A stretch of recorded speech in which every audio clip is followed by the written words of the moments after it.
After a solid showing during the Eurobasket tournament, is Nikola Jovic ready to take a leap? And what can the Heat do to take advantage of Jovic's versatility? We answer that on today's episode of Locked On Heat.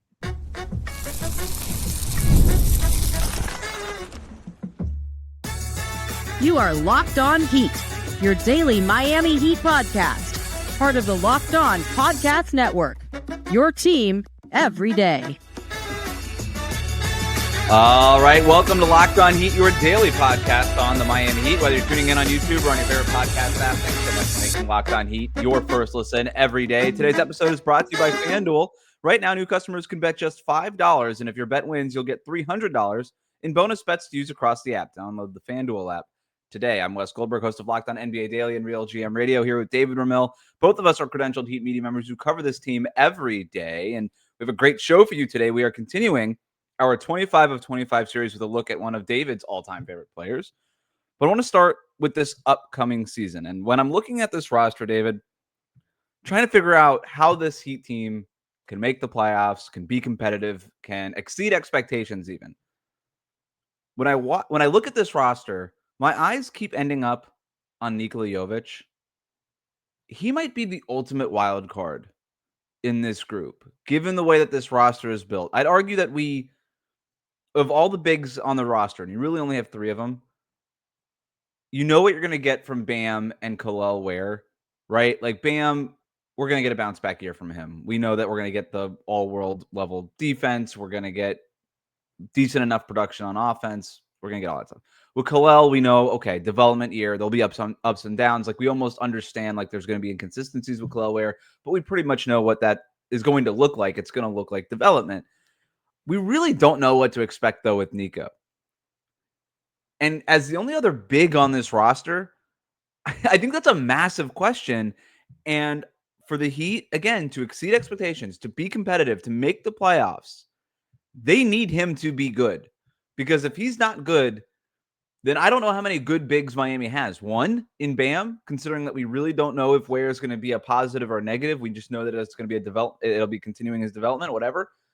They really need Nikola Jovic to be good, and I think that's why he might be the ultimate swing factor, and it's why I think we want to talk about right now, what does a leap for Nikola Jovic look like, and how could Miami help him do that? So many different players. And I don't think we've ever been in this position before because it almost feels like an entirely new roster, even when it really isn't. They've made some changes, but the addition of Norm Powell, and even he isn't free of this potential because we don't know what he's capable of. We don't know what he's going to do in this role that Miami is expecting him to fill. Now we're going to get another year. Tyler Hero, and can he continue to build off an all-star season? Does Bam make that bounce back? Does Kel'el show the consistency necessary for him to be an above average player most of the time? Does Andrew Wiggins understand his role, what he's capable of? And yet you look at all that, and yet Niko Jovic possesses the kind of versatility and potential that I think most Heat fans are really excited to see be fulfilled, because he's capable of doing things that the other bigs are not, that he's capable of doing something that all the other reserve players are not. Will he be able to grow to such a point where he takes on more of a role? Will he become a starter? Could he supplant Kel'el Ware even in the starting lineup? Because we've talked about that possibility before, where there is a very good lineup possibility that includes Jovic at the 4 playing alongside Bam if Ware isn't able to play as consistently as we hope that he might. So there's a lot of players that have the potential to be a major X factor, and yet none of them have the kind of versatility and potential that Jovic does. And so there are so many questions about how he'll continue to build on that. And as far as what the Heat have to do in order to, if I can jump in really quick, or not only the potential that Jovic has, but the importance. If he's no good, there's no backfill for him, right? If Jaime Jaquez Jr. isn't any good, they have other options at that position, right? They can go Andrew Wiggins. They can go with Simone Fontecchio, Pelle Larsson, like Norm Powell can move down and play some of that. They have other options. If Jovic isn't any good, there's not another option on the roster, right? There's not another guy who could play power forward and maybe even dabble a little bit with center. Right. There's nobody else who's 6'10", 6'11" on the roster outside of the two guys who we imagine are going to be the starters in Bam and Ware. And that's what makes him such an important piece here. Absolutely. His ability to stretch the floor, his ability to bring the ball up. He adds such a level of dynamism to the offense, and that's something that's missing from almost any other player. Like again, Norman here are expected to carry the brunt of the offensive load. That will be their rule, and I'm confident that they'll be able to do it. Although I'm not 100% sure because this is a new position for Norm where he's being counted on to be not necessarily a lead, but maybe a very strong second. And I don't think we've seen him play that at any point throughout his career, with the exception of last year. And even then, that was a veteran-laden team with James Harden leading everything and Kawhi providing occasional production, et cetera. But this is a very different place for Norm. But as far as Nico is concerned, just his ability to add something that the other bigs cannot, and to be able to tie it all together. Yeah. And that's really where I see what he can do, is that he's going to be the one that can tie everything, because you could put him in so many different lineups. Like you said, he can play the 4, he could play the 3, he could be a point forward, he could be the guy who kind of, again, stretches the floor. And if his defense is up to par, then you feel much more comfortable having him be the Swiss Army knife that he can be offensively, where you can slide him into all these different slots in the rotation, and he'll be able to function at a high level and bring out what everybody can do because of his playmaking ability. So there's so much potential tied into his versatility that I'm excited to see whether or not he continues to take a leap. And a big part of this is just making shots, right? Like I agree with everything that you're saying in terms of the versatility and what he can do with the ball in his hands and stuff like that. He's got to make shots.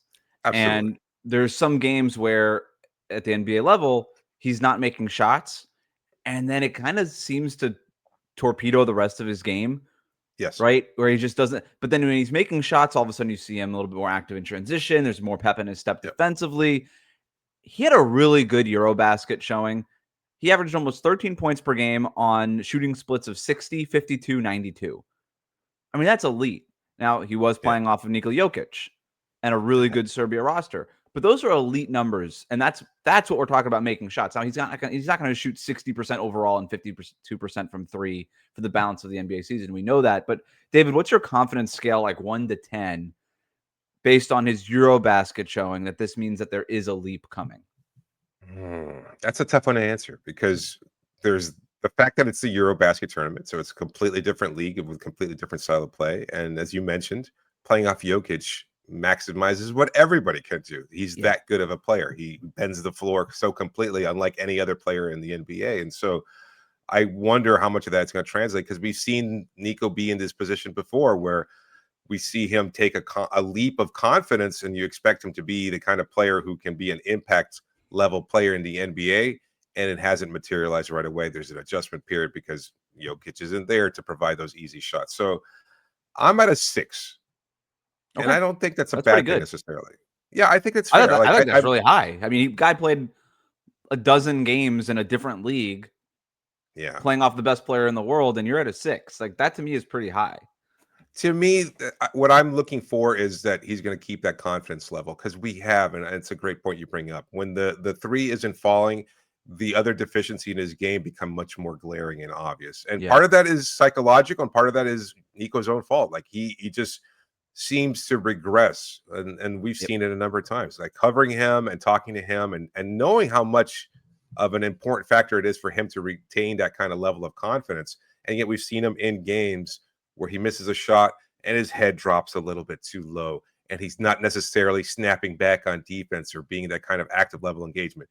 When the shot isn't falling, and this is so important for him specifically because of everything else that he's capable of doing, he has to be able to still be fully engaged. And that's what I'm hoping this tournament provides to him finally.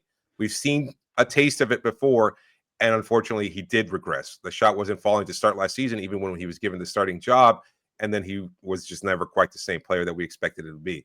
This season, I think there's the maturity that comes with being 22, with understanding, again, on a very good Serbian roster, he was the second best player. At times, he was even the best player. He looked aggressive out there. He looked like he was confident.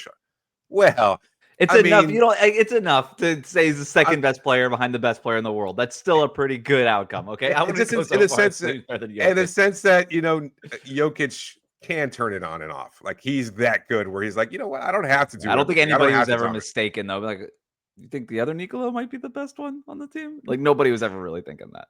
All right. Okay, maybe I oversaid it. I gotta check the hyperbole here and there. Look, I do want to talk a little bit about what this leap looks like. Let's get into real specifics. What does he have to do? What's the production that we're looking for that would signify a leap? And by the way, a contract year for Nikola Jovic. We'll talk about that next before we get to our 25-25 series after this.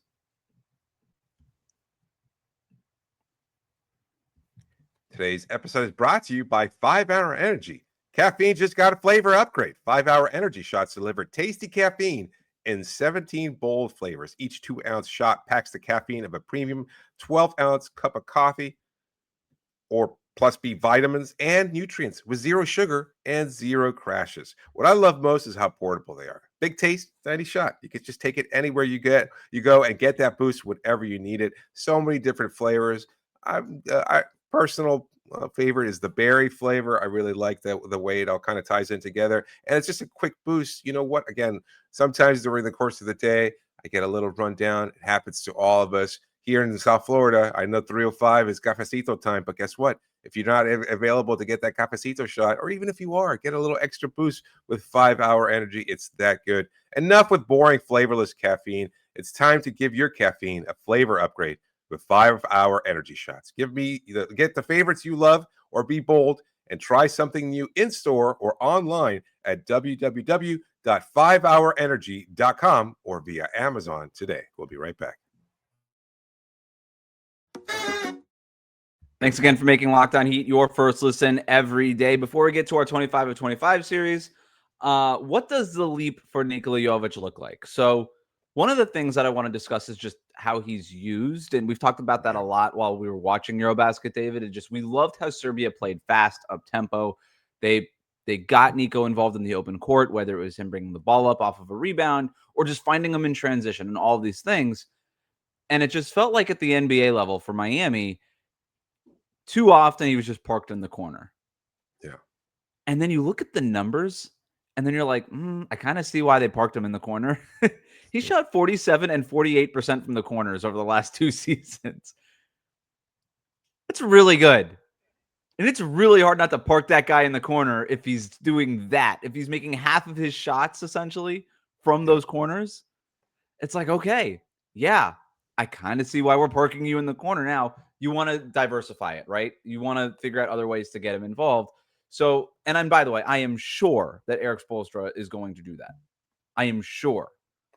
Like Heat fans that are worried about Nico just being parked that he's going to take plenty of shots from the corner because he's elite at it. But there's going to be other ways that he's involved. I promise you that. The thing that I'm really looking at is 2 things. Okay. We've talked enough about the shooting numbers and all that stuff.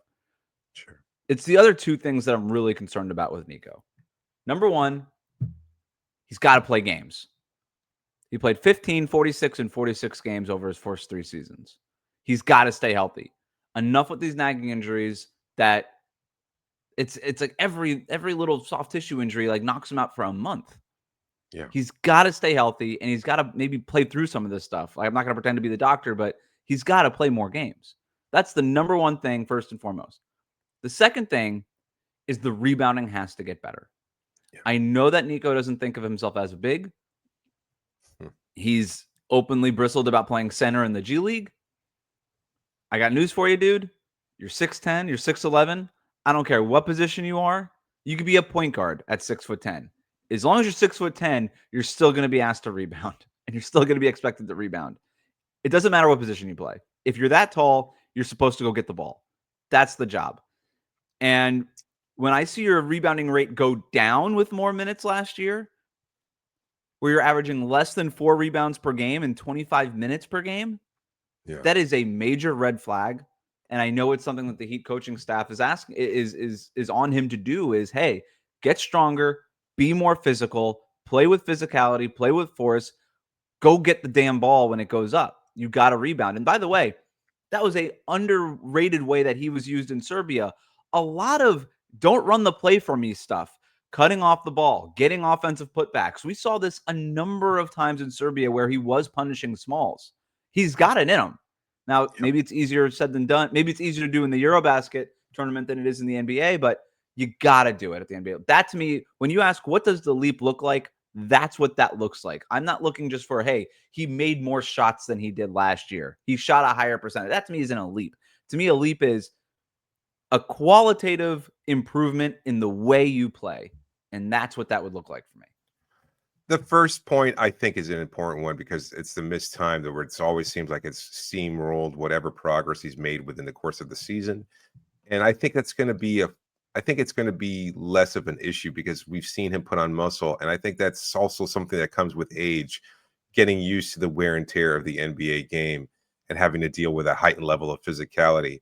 And we saw this from Tyler last year. One summer after being called fragile by Pat Riley, he played the most games he has, and he wound up having an all-star campaign, and he looked like he was really solid, able to absorb contact, etc., and avoid the kind of minor nagging injuries that you pointed out to that have affected Nico. And I think he's there as well. I think he's put on some weight. I think he's going to be able to handle it a little bit more effectively where he's not going to get hurt. Some of those are fluke injuries. You can't really predict those. You can't count on them. But I think he'll be able to avoid more of them because he's a little bit stronger, better built, and just able to handle the stress of the NBA game. But the rebounding is crucial, and we need to see him be more active, have a heightened level of urgency when he's out there, be able to understand you can use that physicality. If you're going to improve physically, guess what? Go out and use that strength, that length, and be able to pull down those boards at a higher level, because if not, you're just not much of a factor out there. So when you talked about what a stat line could look like for him, I'm looking at 15, 6, and 4. That'd be great. Points. Yes, Yeah. yes, it would. But I think that's something he's capable of. And it wouldn't necessarily be per 36 minutes because we've seen him score in spurts where he has had 7-0 runs by himself. It's a 3 here, a couple drives to the basket, a transition, and it's a 7-0 spurt that he himself has led. And I think we can see that taking even another level this year. 15, 6, and 4, I think. So for reference, he averaged 10.7 points per game, 3.9 rebounds, and 2.8 assists last year. That is improvement across the board, right? That is major improvement across the board.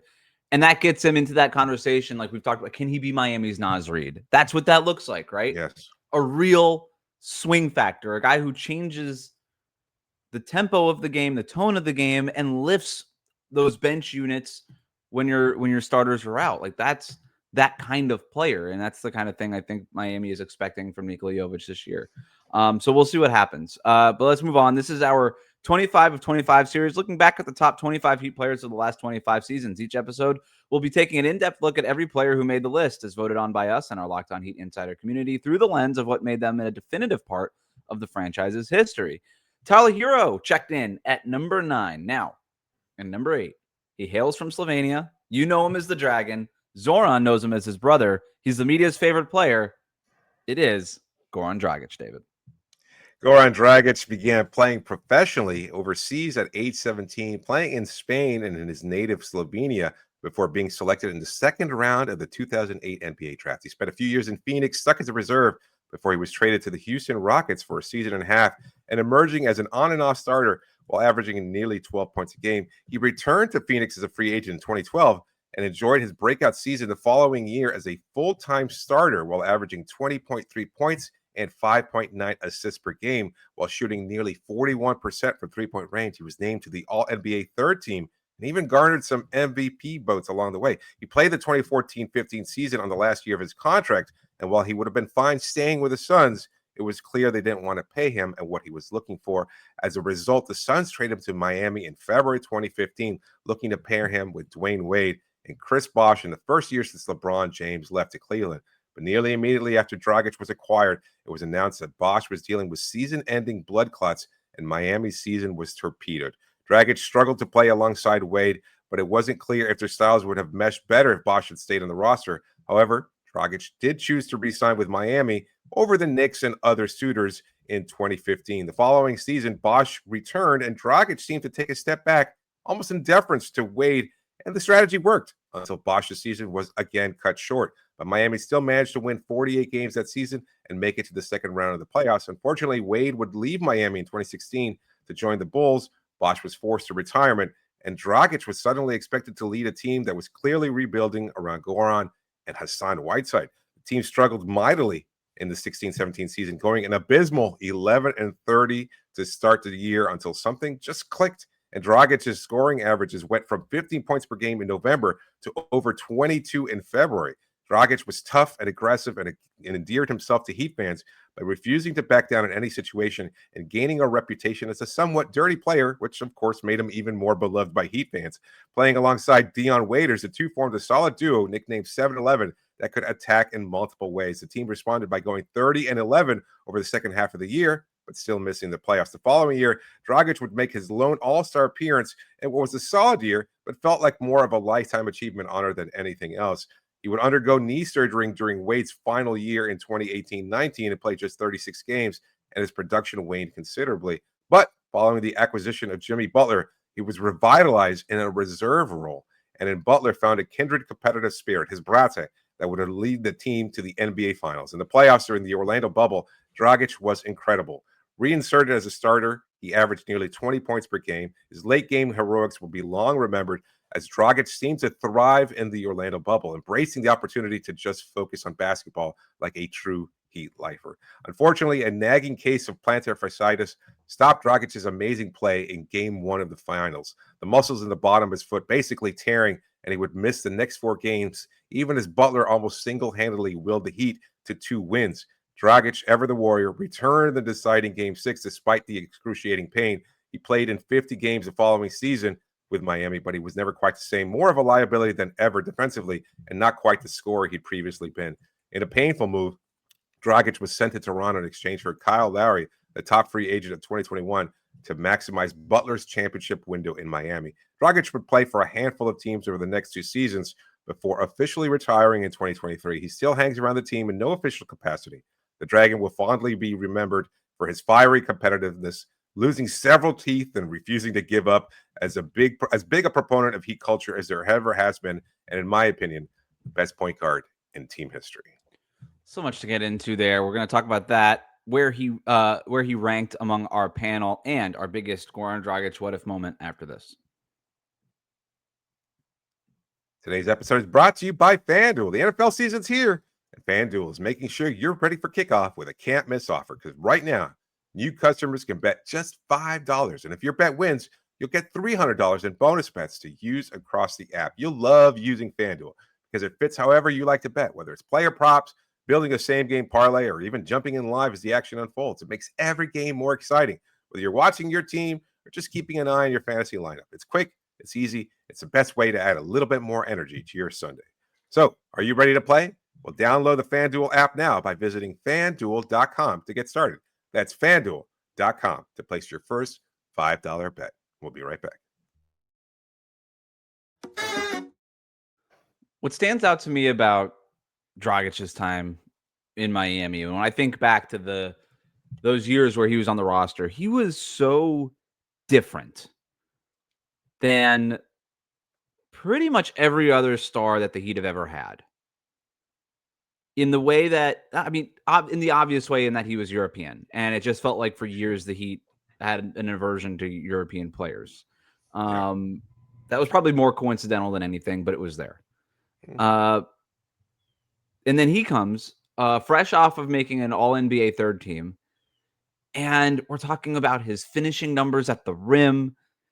He was the first star to join the team post LeBron, and it was this reload. It was, I remember having conversations with you. Yeah. This is the new big three. What does it look like? Goran Dragic, an All-NBA guy, Dwayne Wade, who's still D-Wade, obviously not the peak of his powers, but we still think he's still Dwayne Wade, he still has that aura about him. And Chris Bosh, who we thought could slide into an even bigger role. And we remember talking about how this was going to be a Goran Dragic, Chris Bosh team with Dwayne Wade kind of playing off of those two. And that was the vision in a lot of different ways. And so, but then he gets here and he doesn't have the larger than lifeness of a Shaquille O'Neal or a LeBron James, or even at that point a Dwayne Wade, right? He doesn't have, he was kind of soft spoken, but very willing to talk with the media. He was very down to earth, and he just had this way of ingratiating himself within the fan base almost immediately. And again, in a surprising way, because he wasn't familiar to us. He was a very different kind of star than we had been accustomed to. We were used to cheering on the likes of Shaq and LeBron and kind of being, okay, you're one of us, even though the rest of the world doesn't like you. You're one of us. And Dragic wasn't that. Dragic was for everybody. Everybody in the league loved Goran Dragic, and including Heat fans. And so it just felt very different in that way. And obviously he was a tremendous player. And that's the thing that always sticks out to me. He might be the most unique star that the Heat have ever had. It's an interesting way of looking at it, one I hadn't even considered, because when I think of Goran, I tend to think of it not too differently than another player we've talked about in this top 25 list, which is Josh Richardson. And the fact that the team seemed to change so frequently during Goran's stint in Miami that I think his consistency is kind of taken for granted. Not knowing what your role is, playing alongside all these different players. Imagine you're coming into Miami and really you're expected to be the third wheel on the big three. And that's totally fine. Like, even coming off an all NBA season like he had, he was going to be playing alongside Wayne and Bosh, who were fresh off a championship run during the big three era. He's replacing LeBron in that sense. Right. And Chris, I think within a day or two, like the acquisition of Goran took place. I remember we were podding one of our first pods, and we were so excited. We raved about Goran for an hour, and then the next day we're like, oh, and by the way, now we don't know what's going to happen because Chris Bosh's future is like, we didn't know in those early days. Like he's got blood clots. It's like, what is that going to mean? That he's going to miss a month? Is he going to miss 2 months? And then we find out he's going to miss a season. And then from there, is this life threatening or career threatening, or we didn't know. And then he comes back and it's like, okay, there's hope again. And we see kind of Dragic seem to embrace that role of playing alongside those two players. But then again, Chris goes down after the All-Star break, and it's having to find a way to retool and kind of embrace a different role. Then Dwayne leaves in 2016. It's a completely new team with Dion Waiters, with James Johnson, Luke Babbitt, Hassan Whiteside in a bigger role after he gets paid. Very, very different. We talked about that 41 and 41 season. It's just so many different things that Goran was expected to do. And yet he then is there to start the 2019 era with Jimmy Butler, right? Like, he was another guy who bridged 3 different eras of Heat basketball. To the point where I even had forgotten he was coming off the bench that year. That Kendrick Nunn was the starter at point guard alongside Duncan Robinson. Like, I didn't even remember that.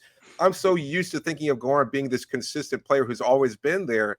And in fact, he was coming off the bench. He was even a 6th man of the year candidate at one point because he was that good and that productive playing in that Jimmy-led team. And so it was just, this is what I think of when I think of Goran. But as you pointed out, also his media friendliness always endeared him. And one of the first times I had a one-on-one sit down with a player, I think it might have been that 2016 season. I was living in Gainesville, went to Orlando to cover a shoot around before a matchup against the Magic. And when I tell you he was so giving of his time, only I think Pau Gasol, another guy who was always known for his media friendliness, has given me the same amount of time, where he waved everybody off. First bus, second bus, none of that mattered. Like, he sat down with me, even as all the beat reporters were there waiting with their recorders in their hand. And I know we'd be pissed off and we were in the same situation, but they're all waiting to talk to Goran. Goran just sat down to talk to me. He didn't even know me. And he was just so friendly, giving of his time. We talked about everything. And one of the things that stood out to me that time was how he told me how difficult the language barrier had been, that Udonis and everybody in that locker room had to encourage him to be a more vocal leader because he never felt quite comfortable being that voice because English was not his native language. So it was always a challenge for him. And it was just great to talk to him and to see him embrace this new role. And none of that underscored like his competitiveness, his fiery spirit, losing teeth, taking a tooth and showing the referee and saying, I got punched in the face so hard, I lost a goddamn tooth. And I didn't even get a foul call, and just throwing the tooth to the sideline and continuing to play. That was just who he was. So to me, he just had these legendary moments, right? Like he just time after time and time after time, and it's that kind of thing that just again ingratiated himself within the Heat fan base. But we got a few more segments that we want to get to here as we're running out of time. Highest that he was ranked within our panel was 6. The lowest Then anybody from the panel ranked him was 10. So nobody ranked him lower than 10. I had him at 9. David, you had him at 7. I want to save the what if moment here for the end here. Is he jersey worthy? Yes, obviously. Hot take. The Vice jersey, specifically for Goran Dragic. I love those Vice jerseys, whether it's the white one or the blue one specifically. I always thought he looked really good in the blue, in that like baby blue one. That's the ultimate Goran Dragic jersey to me. The Jones Battier Zoe test. 100%. So his peak would be 20 and 6 on 47% shooting, 40% on threes. He starts with Tyler. Do you even make the trade for Norm in that sense? If you've got Goran, probably not. Oh, like, are Goran we starts, like what kind of weird time machine are we doing this now that they already have added Norm Powell? Or are we doing this at the beginning of the offseason? I don't know. I still think if it costs Kevin Love and Kyle Anderson, you still just do the Norm Powell trade. But sure, but Norm might be coming off the bench. Maybe he's coming off the bench. He might be the guy who comes off the bench because Goran's a more natural playmaker. He'd be feeding Tyler. He'd be feeding Bam. I prefer to just add him to the coaching staff at this point. Or the front office. My prediction, by the way, I know that everybody, Goran Dragic, he's going to coach the team, or is he going to take a front office role?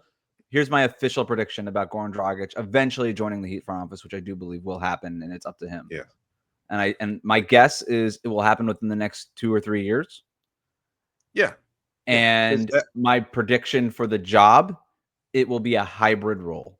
It will be an official role. It won't be with all due respect, to Udonis Haslem role where he's spending half of his time on an ESPN set. I think it'll be an official role where he's around the team on a daily basis. He'll be on not on the road every road game because he still very much cares about his family, but he'll be on the road sometimes. Yeah. And he'll have a hybrid role of front office, maybe consulting type of stuff alongside player development on the coaching staff. So that's my official prediction. I think it's the same role, almost a parallel role to UD's, where he's going to be playing. He's going to be practicing. I think he's still that good, and he wants to, and he wants to be practicing. But he'll be like the European liaison. Now with Jonas and Jovic on the team, I think he'll be the guy who answers those questions and kind of handles those things. And as far as developing those guys and taking them under his wing, and I think he's going to see an increased role in that capacity. So it would be something similar to what UD does, but still being very much, again, I said it in the description, even when he was not on the team, he spoke so highly of Eric Spoelstra and Heat culture that you knew he loved everything about this team and all the values it embraces. So it was just always nice to see. Versus pin this player against the guy who came before him. Asked, did we get it right? Goran Dragic here. Tyler Hero came in right before him at number 10. I think we did get it right. Yes. Any disagreement there? No, not at all. Okay. So this is our sliding doors moment. We're going to end the show with this. We kind of jumbled it up a little bit. What about trivia questions? No trivia? Oh, yeah. Let's do trivia. I'm sorry. We missed it. Go ahead. All right. What Hall of Famer was a huge influence in Dragic's style of play? Nash. Yeah, very good.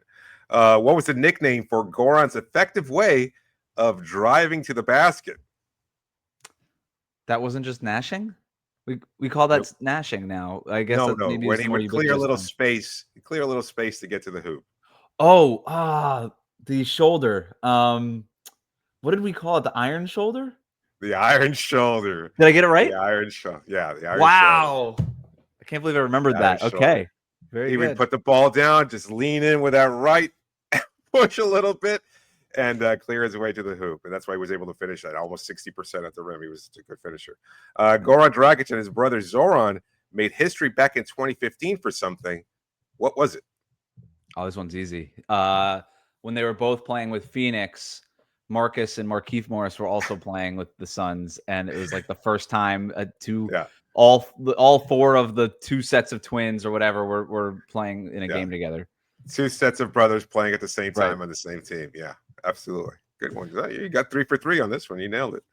Goran Dragic, man, that's my dude.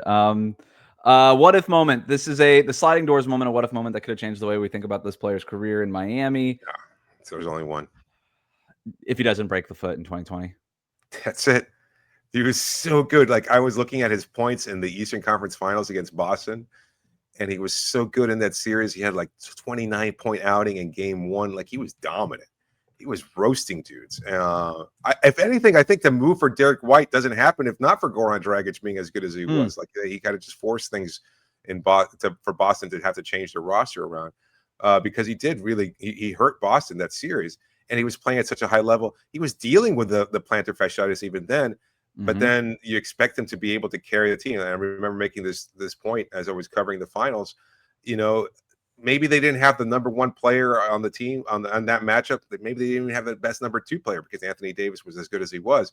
But 3 through 8, 3 through 9, I think was in Miami's favor because you had Jimmy, you had Goran, you had Bam, etc. They had all the best role players, and then Bam goes down, Goran goes down, and Miami's hopes almost get killed right away, if not for Jimmy becoming, I don't know, the best player in NBA history during that finals run. Like, he was that good. But yeah, if Goran is able to play as well as he did and stay healthy, do they beat the Lakers in 2020? I think so. I feel pretty confident knowing that if Goran and Bam had stayed healthy, they absolutely would have beaten Los Angeles. So he gets hurt in the first half of game 1 of the 2020 finals. Miami is trailing. I mean, that was a close first half. By halftime, they were trailing 65-48, but it was close for about a quarter and a half there. And then Dragic goes down, and the wheels kind of fall off at that point. And then he comes back and plays a little bit in game 2. No, I'm sorry. No, he missed game 2, 3, 4, and 5. He comes back in game 6 when it's like a do or die. They're down 3-2 at that point. And he's totally ineffective. Yeah, he was. He just couldn't play. He couldn't move. Like, the muscles in his foot, and as a point guard, a speedy point guard, at that point in his career, how can you drive to the hoop? How can you shoot? How can you do anything defensively? Yeah, that was one of those desperation, throw the tooth at the ref kind of. I'm going to go out there. I'm going to go out swinging here, but real warrior. Yeah, it was. Look, who knows if the Heat win that championship? And by the way, Bam Adebayo also gets hurt. Yeah. So now, if they have Bam and Dragic, they have a real shot at winning that finals. Right? Because I don't think we fully, like you said, the Lakers have the first best player and the second best player. And that is true. They did have the first best player I phrased that wrong. Well, do you think AD goes off in that series? Does AD go off if Bam's out there? I mean, you've got Myers Leonard and Kelly Olynyk. That was Bam's first year starting. We didn't, even after the block against Boston, we didn't fully understand how good Bam was. Yeah. At that point. And there's no way we could have. We didn't really fully understand how good Bam was that year. If he was playing and Dragic was playing, obviously the Heat. And now if we're talking about Goran Dragic in terms of how his career is remembered, if he has a ring, I don't think that's enough to make him a Hall of Famer. Close, given international level of play too. He does have he had a goal. He did win Eurobasket in like 2008 or something. Probably not. He has a gold medal. So he's got a Eurobasket gold, a ton of under 20 stuff, which I don't know how much that factors into the Basketball Hall of Fame. Probably not. And then one All-Star, one All-NBA, third team, and a championship. It's not enough. It's not enough. And he doesn't have like this crazy level of like Vince Carter type of production, right? Where you're like, wait, why is Vince Carter 8th on the all-time three-pointers made list or something? Like, you're like, what? Yeah. He doesn't have that level of production of volume, but still, I think if he's a guy with a ring, I think he's probably in the conversation for getting his jersey retired by the Heat, which I don't think he's there right now. Oh, I think he is. Why? I love Goran Dragic. You can't retire 7. I just think he means too much to the team. Again, the professionalism counts. And I think the fact that he was such a torch carrying member of Heat culture for as long as he was, and one All-Star, 0 championships. I don't know. Maybe it's not that many years of service with Miami. I mean, he was here for a while, but not like Udonis Haslem level. Yeah, maybe it's not enough. But I think it should be. Like, he was he embraced every role. He did everything he could. He did, as you said, he was the consistency tying through 3 different eras of Heat basketball, and that should count for something too. In my opinion, still a better career than Tim Hardaway in Miami. Like, I think Tim had 5 really good seasons. Goran had 7 really good seasons. So I think it's still, even if he was coming off the bench, like, I had totally forgotten he was in reserve at that point in time, and still because he was so productive and so consistent. And I think the numbers are a lot closer than a lot of people think. Tim might have been flashier. Goran wasn't. He just was quiet. He was different, and he just played his game, and he was always there, competitive, and always representing the Heat very well. I'll put it this way. If he wins the championship, it's a no-brainer. Jersey retired. Right now, it's kind of 50-50? fringy. Yeah. Okay, fair enough. Let us know what you think in the YouTube comments. Should Goran Dragic's jersey be retired by the Miami Heat? For now, thanks for making Locked On Heat your first listen every day.